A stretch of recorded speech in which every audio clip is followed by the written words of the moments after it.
네, 오늘 함께 나눌 성경 본문은 시편 90편입니다. 성경 시편 90편 1에서 17절을 펼쳐주시기 바랍니다.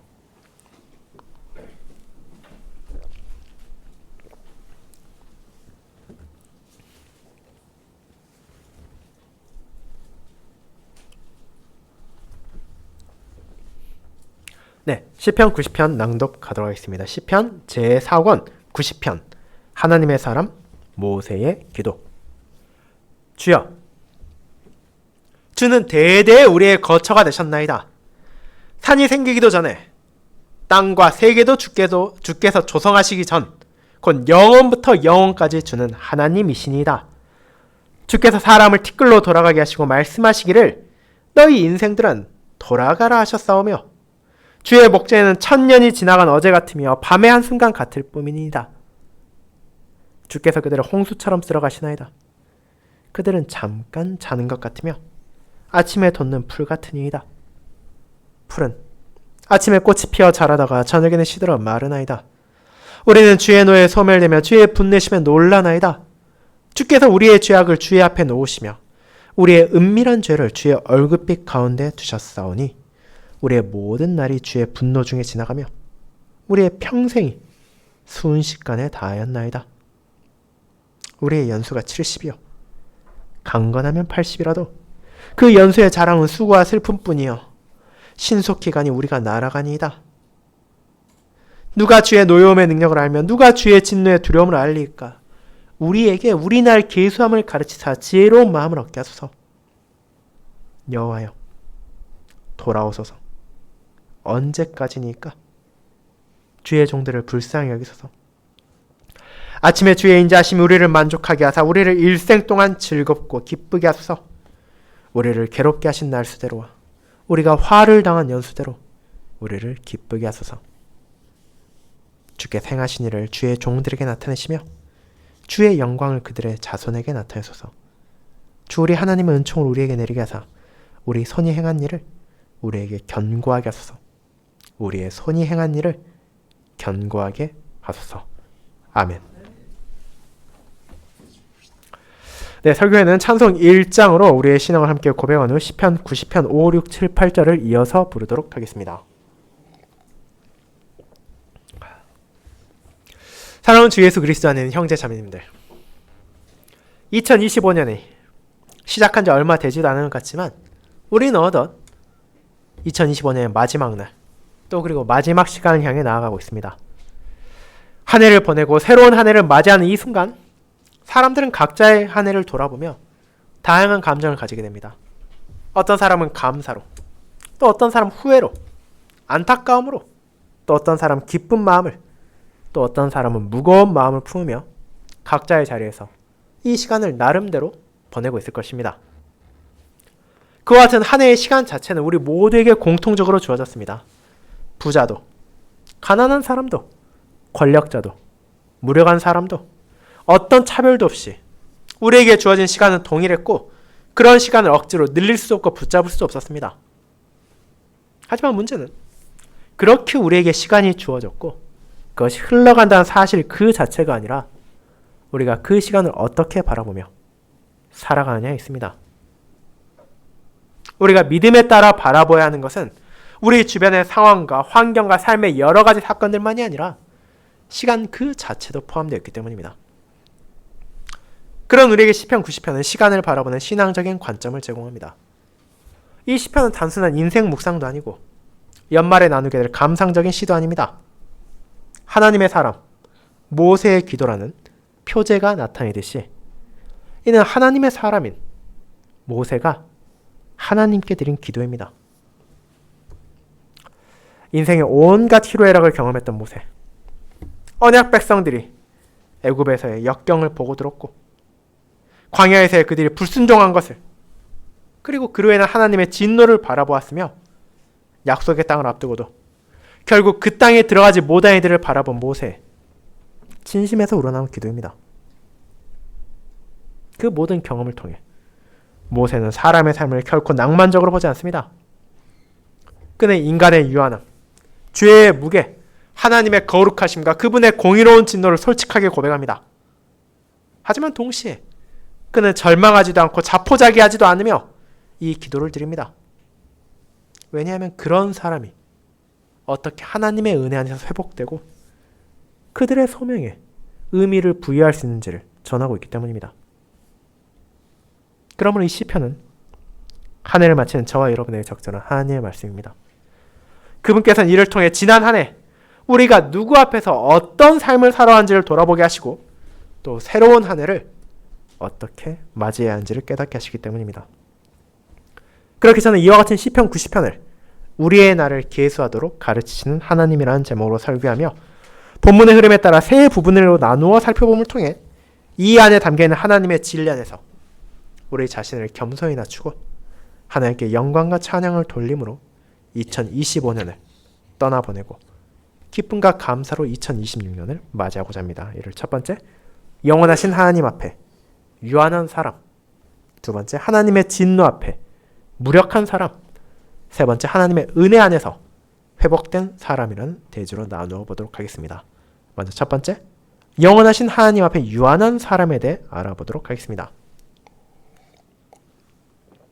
형제님 여러분, 오늘 우리가 함께 읽은 시편 90편은 시편 150편 전체 중에서도 단 하나밖에 없는 특별한 표제를 가지고 있습니다.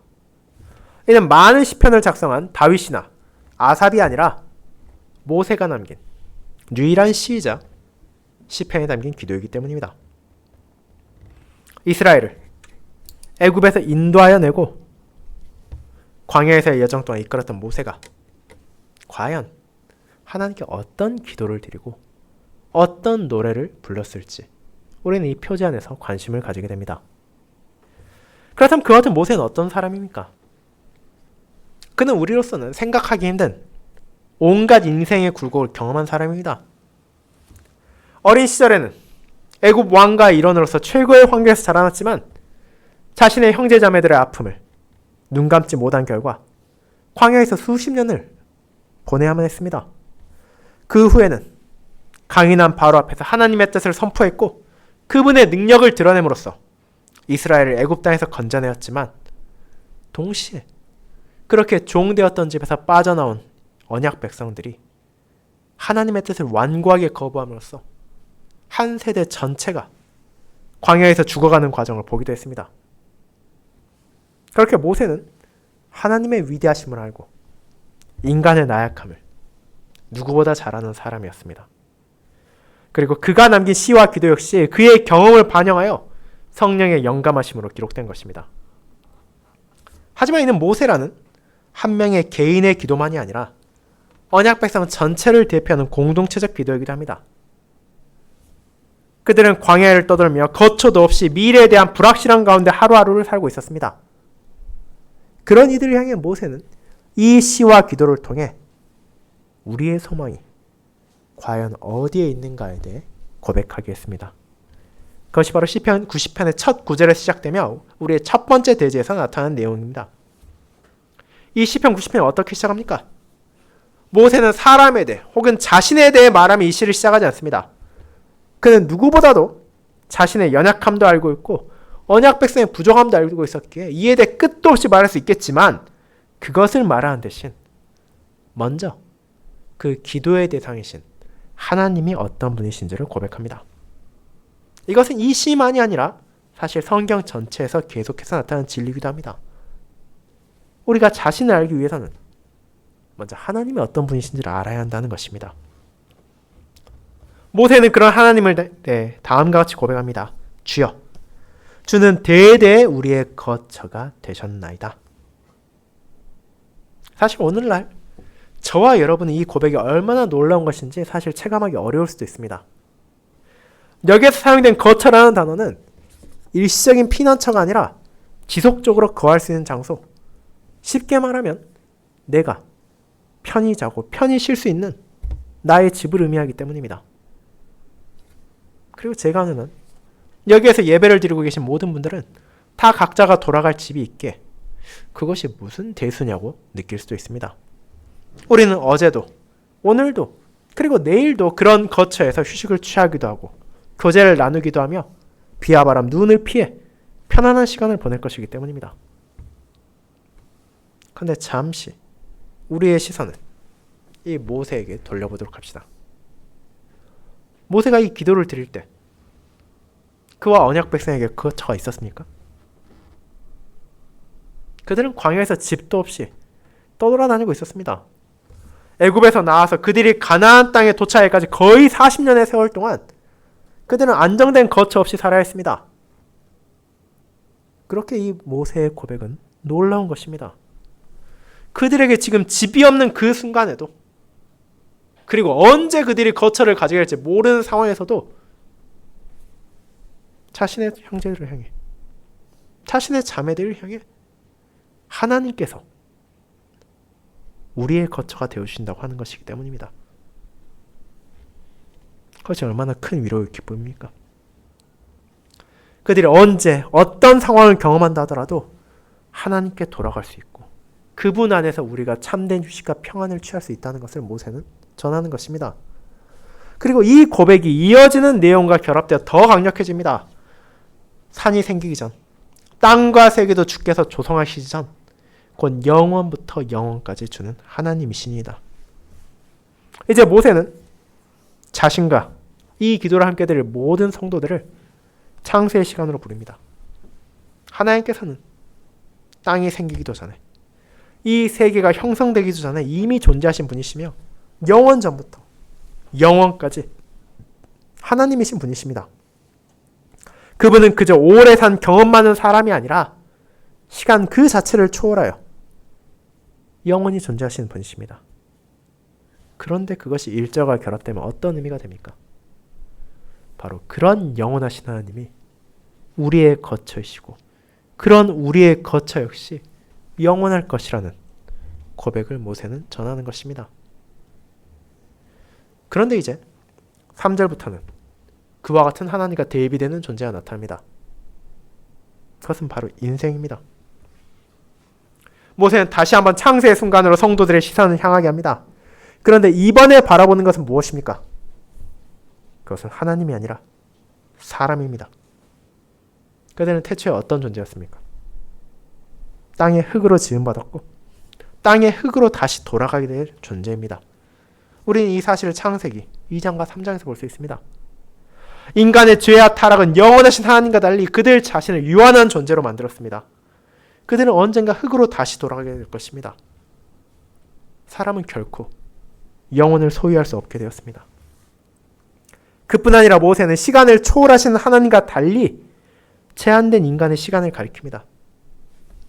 영혼을 다스리시는 하나님께서는 1000년이 지나간다 하더라도 그것은 한순간 같을 뿐입니다. 그러나 사람은 어떻습니까? 모세 그 자신도 늙어가고 있었고 또한 언약 백성 안에 수많이들이 태어나고 자라가며 죽어가는 것을 바라보지 않았습니까? 우리는 시간이 지남에 따라 노화를 경험하게 되고 자신의 능력이 쇠퇴하는 것을 경험할 수밖에 없습니다. 우리는 영원 가운데 계신 하나님과 달리 시간에 종속되어서 자신의 끝을 향해 나아가는 존재입니다. 그와 같은 인간의 모습을 너무나 잘 아는 모세는 5절과 6절에서 그와 같은 인생을 들에 피는 풀과 같이 그리고 꽃과 같이 묘사합니다. 그와 같은 들꽃들이 피고 자라날 때에는 아름다워 보이지만 저녁이 되면 어느샌가 시들어 사라져버리는 것처럼 순간의 존재가 바로 그 자신을 포함한 사람이라는 것입니다. 우리의 젊음도 영광도 명예도 빠르게 찾아오기도 하지만 덧없이 사라져버리기도 합니다. 지금 우리가 누리고 있는 것을 내일 우리가 누릴 것이라고 누가 보장할 수 있겠습니까? 사랑하는 자매 여러분, 그렇게 하나님의 사람 모세는 여호와 하나님을 향한 기도를 시작하며 하나님을 높이고 자신을 낮췄습니다. 그런데 이 사실이 당시의 언약 백성과 오늘의 저와 여러분에게 어떤 의미로 다가옵니까? 이는 모든 시대의 성도들을 겸손하게 만듭니다. 우리는 인생의 주인이 아니고 시간을 통제하지 못하며 영혼을 붙잡을 수 없기 때문입니다. 우리가 무엇을 가졌건 그것은 결국 쇠하고 사라지며 언젠가는 우리를 떠날 것입니다. 그러나 이 본문은 동시에 위로를 줍니다. 이처럼 유한한 우리 모두에게 영원한 거처가 되어주시는 하나님이 계시기 때문입니다. 우리의 참된 거처는 이 땅에 있는 것이 아니라 하나님 안에 있습니다. 이 기도를 드린 모세가 세상을 떠난 후 얼마 후 이스라엘은 가나안 땅을 받았습니다. 그리고 우리는 지금 이 대한민국에 살고 있습니다. 하지만 가나안도 대한민국도 언약 백성에게는 사실 잠시 지나가는 자리일 뿐입니다. 우리도, 우리의 집도, 우리가 속해 있는 나라도 결코 영원할 수 없기 때문입니다. 그럼에도 영원부터 영원까지 변하지 않으시는 하나님께서 우리의 거처가 되어주시기에 신자는 언제라도 그분께 소망을 둘 수 있습니다. 그리고 그 사실을 구약시대의 모세보다, 구약시대 이스라엘보다 우리는 더욱더 분명하게 알 수 있습니다. 이 땅에 오신 그리스도께서 이 진리를 다시금 확증하시며 우리를 위한 거처를 하늘 아버지의 나라에 마련하실 것을 분명하게 약속해 주셨기 때문입니다. 그렇게 성도는 그리스도를 의지하며 하나님께 나아가고 자신의 영원한 거처가 흔들리지 않음을 붙잡을 수 있습니다. 그렇게 하나님의 영원한 앞에 소망을 두며 자신의 부족함을 겸손히 고백할 때 우리는 비로소 자신의 현실을 바르게 인식할 수 있습니다. 그것이 바로 다음 대지로 우리를 인도합니다. 그래서 두 번째, 하나님의 진노 앞에 무력한 사람입니다. 성도 여러분, 그렇게 모세의 기도의 첫 부분은 영원하신 하나님과 대비하는 인간의 유한함과 덧없음을 담고 있었습니다. 그렇다면 이어지는 7절부터 나온 내용은 무엇입니까? 이는 그 유한함의 원인이 대체 어디에 있느냐는 것입니다. 어째서 주님께서 우리를 홍수처럼 쓸어가시는 것입니까? 그 이유는 다른 어딘가에 있는 게 아니라 바로 우리 자신 안에 있습니다. 결국 모든 죄인은 하나님의 진노 아래 있기 때문입니다. 우리는 주의 노에 소멸되며 주의 분내심에 놀라나이다 라고 7절에서 고백합니다. 그리고 모세는 이 사실을 전혀 숨기려 하지 않습니다. 어쩌면 기도 가운데, 시와 찬양 가운데 이 문장을 포함시킨다는 것은 많은 이들의 반발을 살 수도 있고 불편함을 호소하게 만들 수도 있습니다. 그럼에도 모세의 기도는 분명하게 주님의 노와 분내심을 선언합니다. 그리고 그렇게 할 수 있는 이유는 그 모든 것을 그 자신이 실제로 바라보았고 경험했기 때문입니다. 모세는 주님의 손길 앞에서 강대한 애굽의 군대가 홍해에 휩쓸려 죽어가는 것을 보았습니다. 주님의 분노 앞에 고라가 땅에 삼켜지고 그분의 공의로운 불꽃에 250명이 불살라지며 그런 하나님의 공의에 불평을 한 이스라엘 백성 14,700명이 전염병에 죽임당하는 것을 바로 눈앞에서 본 사람입니다. 그렇게 그는 하나님의 진노 앞에 사람이 얼마나 무력한지, 얼마나 연약한지를 누구보다 잘 알고 있었습니다. 그런데 여기서 주의할 것이 있습니다. 그것은 바로 하나님의 진노하심은 바로 우리의 분노와는 다르다는 것입니다. 저와 여러분을 포함한 사람은 때때로 잘못된 판단으로 엉뚱한 대상에게 화를 낼 때도 있고 그저 감정에 휘둘려서 어리석은 화풀이를 할 때도 있습니다. 하지만 하나님의 진노는 그렇지 않습니다. 이는 그분의 거룩하심과 공의에 따르는 것이기 때문입니다. 하나님은 죄를 보고도 침묵하지 않으십니다. 그것은 사람이 하는 일입니다. 하나님은 죄를 결코 가볍게 여기지 않으시고 그분의 공의와 진리에 따라 그 모든 죄에 대해 분노하십니다. 그리고 이것이 8절에서 더 분명히 나타납니다. 주께서 우리의 죄악을 주의 앞에 놓으시며 우리의 은밀한 죄를 주의 얼굴빛 가운데 두셨사오니 그분께서 사람에게 노하시고 분노하신 이유는 바로 우리의 죄 때문이라는 것을 밝힙니다. 그분께서는 자신의 언약 안에서 분명히 그분의 뜻을 밝히셨습니다. 그분은 언약 백성들의 풍성한 은혜를 약속하셨지만 죄를 고집하는 자들에게는 저주가 임할 것임을 선언하셨습니다. 그런데 그 말씀이 선포된 지 얼마 지나지도 않아 이스라엘은 다시 죄를 지기 시작했습니다. 온갖 방식의 다양한 죄들이 정말 끝도 없이 이어졌습니다. 그것은 모세 시대만이 아니라 그 이후에도 다를 바가 없습니다. 하나님께 죄를 짓는 것은 믿음이 없는 불신자들과 하나님을 모르는 이방의 민족들만이 아니라 그분의 택함을 받은 민족인 이스라엘, 당시의 언약 백성도 마찬가지였습니다. 그들은 자신들의 말과 행동으로 죄를 지었고 때로는 몰래 숨어서 은밀한 방식으로 죄를 짓기도 했습니다. 그러나 하나님께서는 그 모든 죄악을 자신의 얼굴빛 앞에 드러내십니다. 어떤 죄도 그분 앞에 숨길 수 없고 어떤 악도 하나님의 분노하심을 피할 수 없다는 것을 모세는 선언합니다. 그렇게 광야에서 죽어간 세대, 모세와 함께 애굽으로 빠져나왔지만 결국 가나안에 들어가지 못한 이들은 그저 국제 정세가 안 맞고 건강이 안 좋아서 죽게 된 것이 아니라 거룩하신 하나님 앞에 자신들의 죄를 심판받은 것입니다.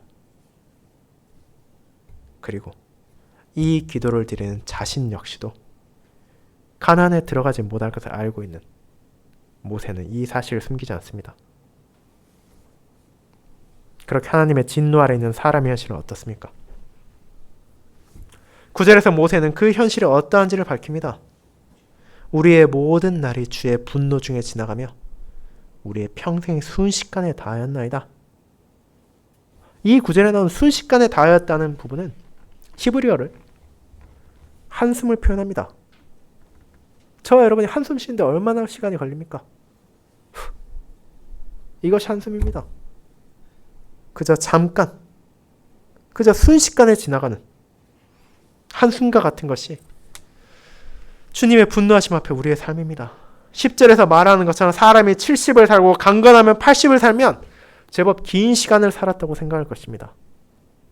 그리고 모세의 시대를 생각하면 그것은 지금의 날보다 훨씬 더 긴 시간임은 분명 사실입니다. 하지만 제 아무리 70, 80을 살았다 하더라도 그것은 하나님 앞에 그저 한숨과 같고 그 끝이 너무나 명백하며 심지어 그 연수의 자랑이라고 해봐야 수고와 슬픔뿐이겠냐고 말하는 것입니다. 그는 비관에 빠진 염세주의자로서 이 말을 하는 것이 아니라 하나님을 향해 기도드리며 그분 앞에 결코 비할 수 없는 연약하고 부족한 인간의 현실을 드러내고 있습니다. 그는 하나님의 사람, 하나님의 말씀을 전하고 하나님의 뜻을 나타낸 당대의 주의 종으로서 거룩하신 하나님 앞에 죄인인 존재가 본질적으로 무력할 수밖에 없으며 그들의 모든 수고의 결과 역시 주의 은혜 없이는 허무할 수밖에 없다는 것을 고백합니다. 그리고 이와 같은 현실에 대한 인식은 11절에서 절정에 달합니다. 누가 주의 노여움의 능력을 알면 누가 주의 진노의 두려움을 알리까? 모세는 하나님의 진노를 바르게 이해하지 못한 인간의 무지를 지적합니다. 그는 이와 같은 사람의 어리석음을 애굽에서도 광야에서도 쉴 새 없이 보았습니다. 오늘날 어떤 사람들은 하나님께 행하신 기적을 보여준다면 내가 그분의 뜻에 따라 살겠다 말하지만 정작 모세는 그렇게 하나님의 손길을 수도 없이 본 사람들이 그 진노가 이 땅에 미치는 순간에 두려워 떨다가도 잠깐만 시간이 지나면 나는 괜찮지라는 생각, 이 정도는 문제없다는 생각으로 그분의 노임을 다시 불러일으켜서 얼마나 많이 보았겠습니까? 그렇게 이와 같은 사람의 어리석음을 모세가 언급하는 것은 결코 이상한 일이 아닙니다. 하지만 이 구절은 동시에 그렇다면 사람의 참된 지혜가 어디로 향해야 하는지를 바라보게 합니다. 모세는 그저 사람의 어리석음만을 지적하는 것이 아니라 하나님의 진노를, 그분의 거룩하심과 공의를 바르게 이해하는 사람만이 하나님께 합당한 경외와 감사를 바칠 수 있고 그 안에서 그분께서 베푸신 참된 은혜를 깨달을 수 있다는 것을 고백하기 때문입니다. 그는 죄를 외면한 사람이 은혜를 알 수 없다는 사실을 잘 알고 있었습니다. 하나님의 진노가 얼마나 두려운지를 알아야 그분의 자비를 구할 수 있다는 것을 알고 있습니다. 그렇게 그는 그분의 진노를 말하며 이제 지혜로운 마음을 구합니다. 하나님께서 어떤 분이신지를 아는 것이 바로 참된 지혜의 시작이기 때문입니다. 그리고 이와 같은 모세의 기도는 우리가 앞서 읽은 전도서에서도 동일한 맥락에서 나타나는 진리의 고백이기도 합니다. 모세로부터 긴 시간이 지났지만 전도자의 시대에 사람의 본성은 어땠습니까? 그것이 조금이라도 더 나아졌습니까? 더 거룩함으로, 더 선함으로 나아갔습니까? 전혀 그렇지 않았습니다. 전도자 역시 모세와 마찬가지로 많은 것을 경험하고 누리며 바라보았지만 그 인생의 성찰의 결과는 여전히 모세와 동일했습니다. 하나님 앞에서 사람 무력하고 그분의 은혜 없이는 모든 것이 헛될 수밖에 없다는 것이 그의 결론이었습니다. 그렇게 전도자도 모세도 우리를 동일한 자리로 인도합니다. 우리 스스로 무언가 할 수 있다는 생각을 버리고 내 삶의 의미를 내 안에서 혹은 다른 어딘가에서 찾는 것이 아니라 바로 하나님의 은혜를 구하도록 하는 것입니다. 사랑하는 성도 여러분, 그렇게 시편 90편을 통해 전해진 모세의 기도는 결코 가볍거나 즐겁지 않습니다. 우리 모두가 하나님의 진노 앞에 연약하고 시간 앞에 무력하며 스스로 의미를 부여할 수 없는 존재라는 것을 고백하게 하기 때문입니다. 하지만 이와 같은 현실인식이 우리를 절망으로 밀지 않는 이유는 그렇게 자신의 부족함을 고백하는 자가 하나님의 은혜로 나아갈 수 있기 때문입니다. 하나님의 진노를 누구도 감당할 수 없지만 그 공의로운 심판을 바로 나를 대신하여 그리스도께서 감당하셨고 그를 통해 크신 자비가 베풀어졌기 때문입니다. 그렇게 우리는 자신을 자랑하며 하나님께 나아가는 것이 아니라 자신의 연약함을 인정하고 온전하신 그리스도 안에서 우리의 영원한 거처로 향하게 됩니다. 그리고 그런 우리를 하나님께서 다시 회복하시고 그 모든 일을 견고하게 하실 것이라는 아름다운 복음을 이어지는 시편 90편의 마지막 부분에서 우리는 함께 나눌 것입니다. 그것이 하나님의 은혜 안에서 회복된 사람입니다. 여러분, 그렇게 모세는 영원하신 하나님의 진노 앞에 무력하게 그지없는 유한한 사람의 현실을 고백하는 기도를 드렸습니다. 하지만 그의 노래는 거기에서 끝나지 않는다는 것을 주목해야 합니다. 그와 같은 죄와 비참을 바르게 고백했기에 그는 하나님의 은혜를 향해 나아갈 수 있었기 때문입니다. 그는 하나님의 어떤 분이신지를 알고 사람이 어떤 존재인지 알았기에 비로소 그렇다면 그와 같은 사람이 누구에게 은혜를 구해야 하며 어떤 은혜를 구해야 하는지를 바르게 알며 자신과 언약 백성이 영원한 것처럼 하신 하나님께 겸손히 나아갑니다. 그와 같이 우리는 기도가 12절부터 분위기가 바뀌는 것을 보게 됩니다. 우리에게 우리 나를 계수함을 가르치사 지혜로운 마음을 얻게 하소서. 모세가 하나님께 무엇을 구합니까? 그는 다른 무언가를 요구하는 것이 아닙니다. 하나님께 이제 우리가 우리의 날들을 헤아리도록 가르쳐 주시라고 요청합니다. 사람이 결코 영원하지 못하고 언제나 유한하며 그의 업적도 그의 결실도 결국 의지할 것이 못 된다는 것을 우리가 깨달을 수 있도록 은혜를 구하는 것입니다. 그렇게 여기서 그가 사용한 계수하다라는 표현은 그저 우리가 이 땅에 살 날 얼마나 남았는지 실제로 손가락을 꼽아보라는 것이 아닙니다. 이는 오히려 모든 사람의 삶이 결국 하나님 앞에 유한하고 짧다는 것을 분명히 깨달으며 그와 같은 삶의 시간을 이 땅의 관점에서 바라보고 내 욕망에 따라 살아가는 것이 아니라 이제 그 시간을 하나님의 진리에서 바라보며 그분의 뜻에 따라 살아갈 수 있도록 인도해달라는 부탁입니다. 왜냐하면 그것이야말로 지혜로운 마음이기 때문입니다. 세상에서 편히 살고 부를 얻고 명예와 권력을 휘두르는 방법을 깨닫는 것이 지혜가 아니라 하나님을 알고 자신을 알게 되므로 하나님의 은혜 앞에 겸손히 살아가는 것이야말로 참된 지혜라는 것을 그는 고백합니다. 그리고 이와 같은 지혜를 위해 필요한 것은 다름 아닌 하나님의 자비였습니다. 그는 여호와를 향해 자신들을 불쌍히 여겨주시기를, 자신들에게 돌아와 주시기를 구합니다.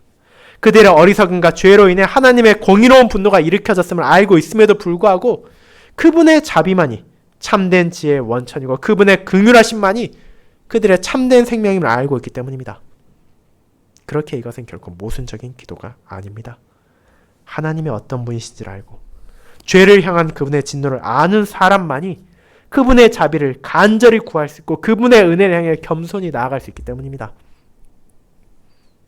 그렇게 모세는 그런 주님이 돌아오시는 것만이 우리의 참된 즐거움이요 참된 기쁨이라는 것을 고백합니다. 세상에 다른 무언가가 그들을 만족시키는 것이 아니며 이 땅의 어딘가에서 즐거움과 기쁨을 얻을 수 있는 것이 아닙니다. 그들이 애굽에서 경험했던 것들이, 그들이 가나안에서 경험하게 될 것들을 일시적으로 그들을 만족시키는 것처럼 느껴지게 하고 그 안에서 내가 행복하다는 느낌을 줄 수는 있지만 그것들은 결국 영원하지 못합니다. 우리의 부도, 명예도, 권력도, 관계도 언젠가는 쇠락하고 사라져버릴 것들입니다. 하지만 우리는 하나님 안에서 영원한 기쁨을 누릴 수 있습니다. 변하지 않는 그분의 자비와 사랑 안에서 우리는 평안을 가질 수 있습니다. 그렇게 모세는 형제 자매들을 향해 우리의 즐거움을 환경에서 찾는 것이 아니라 하나님과의 관계 안에서 그분의 신실함에서 찾아야 한다고 기도하는 것입니다. 그런 참된 기쁨을 알고 있기에 그는 담대한 고백을 합니다. 우리를 괴롭게 하신 날수대로와 우리가 화를 당한 연수대로 우리를 기쁘게 하소서. 그는 자신들의 고난을 부정하지 않습니다. 그 모든 것이 사람의 죄와 타락으로 인해 찾았음을 인정합니다. 하지만 그는 그런 자신들에게 하나님의 자비를 구합니다. 고난을 넘어서는 은혜를, 우리의 결핍을 채워주는 온전함을 구하는 것입니다. 그것이 하나님 안에서 회복되는 우리의 위로입니다. 어떤 고난도 없이 살아가는 것이 아니라 그 모든 고난까지도 능가하는 자비와 사랑이 하나님의 신실하심 안에서 주어진다는 것을 붙잡는 것이야말로 모든 시대의 신자들의 참된 소망인 것입니다. 그런 모세의 기도가 이제 마지막으로 향합니다. 그는 자신만이 아니라 그 시대의 성도들만이 아니라 모든 세대의 신자들을 위해 기도합니다. 주의 행하신 일들을 주의 종들에게 나타내시며 주의 영광을 그들의 자손에게 나타내소서. 이 구절에서 그가 간구하는 것이 무엇입니까? 이 시편 90편을 통해 모세가 기도한 모든 내용은 그 혼자만 알고 있고 그만이 간직해야 하는 비밀이 아니라 모든 신자들이 마땅히 알아야 하고 전해야 하는 하나님의 진리입니다. 그렇게 그와 같은 주님의 역사하심을 언약 백성에게 나타내시고 그 영광을 우리의 자손들에게도 드러내달라고 기도하는 것입니다. 하나님께서 그렇게 하심을 통해 이 아름다운 진리가 후대에 전해지고 그들을 통해서도 하나님께 영광이 돌려지길 모세는 구합니다. 그렇게 이 기도는 모세라는 한 개인의 기도를 넘어 언약 백성의 공동체 전체를 향하고 그의 시대만이 아니라 후대의 교회를 향해 나아갑니다. 그와 같은 기도는 아름다운 간구로 마치게 됩니다. 주 우리 하나님의 은총을 우리에게 내게 하사 우리의 손이 행한 일을 우리에게 견고하게 하소서. 우리의 손이 행한 일을 견고하게 하소서. 모세는 분명 앞서 인간의 모든 수고가 덧없다고 말했습니다. 사람의 자랑이 수고와 슬픔뿐이라고도 고백했습니다. 그 모든 것은 진실이지만 이제 또 다른 진리가 밝혀집니다. 그와 같은 사람의 모든 수고가 하나님의 은총 안에서는 견고해질 수 있다는 것입니다. 그것이 은혜 안에서 회복된 삶입니다. 우리의 행위는 다른 어딘가에선 의미를 찾을 수 없습니다. 그러나 하나님의 은혜 안에서 그 모든 것들이 의미를 가지게 되고 견고하게 세워질 수 있습니다. 우리의 특정한 행동이 훌륭하거나 가치가 있어서가 아니라 하나님의 뜻에 따라 그분의 말씀으로 다스림을 받는 삶은 영원하신 하나님을 향한 찬양으로 돌려지기 때문입니다. 그리고 그것이 우리가 읽었던 전도서의 핵심 내용이기도 합니다. 모세와 마찬가지로 전도자 역시 삶의 허망함을 말하지 않습니다. 그와 함께 하나님의 은총 없이는 모든 것이 아무 의미도 없는 헛된 것임을 분명하게 고백하지만 사람의 본분이 무엇인지, 어떻게 그런 우리의 삶이 의미를 가질 수 있는지를 전도자 역시 분명하게 고백하기 때문입니다. 일의 결국을 다 들었으니 하나님을 경외하고 그의 명령들을 지킬지어다. 이것이 모든 사람의 본분이니라. 전도서 12장 13절입니다. 그것이 모세가 전하고 전도자가 전한 우리의 본분이며 우리의 의미입니다. 사랑하는 여러분, 우리는 이런 모세의 기도가 그리스도 안에서 성취되었다는 것을 알고 있습니다. 그분께서는 우리가 자신의 날을 계수하고 지혜로운 마음을 얻도록 하기 위하여 기꺼이 죽음으로 나아가시고 자신을 바치셨습니다. 그분께서 십자가를 통해 하나님의 공의를 알게 하실 뿐 아니라 하나님의 자비를 깨닫게 하셨습니다. 그렇게 예수 그리스도, 우리의 주께서 전하신 복음을 통해 우리는 하나님께서 우리에게로 돌아오시고 그분의 인자와 자비가 우리를 감싸고 있다는 것을 알게 되었습니다. 그뿐 아니라 이제 그리스도 안에서 우리의 모든 수고 역시 견고하게 세워지고 있습니다. 사도 바울이 고린도 교회를 향해 이렇게 말했습니다. 그러므로 내 사랑하는 형제들아, 견실하며 흔들리지 말고 항상 주의 일에 더욱 힘쓰는 자들이 되라. 이는 너희 수고가 주 안에서 헛되지 않은 줄 알미라. 고린전서 15장 58절입니다. 우리의 삶의 수고가 하나님의 은총 아래에서 참된 의미를 가지게 되었습니다. 우리가 주의 일을 할 때 그 모든 것은 결코 헛되지 않습니다. 그렇게 시편 90편이 강구하는 그 회복이 예수 그리스도 안에서 이미 시작되었고 완성을 향해 나아가고 있습니다.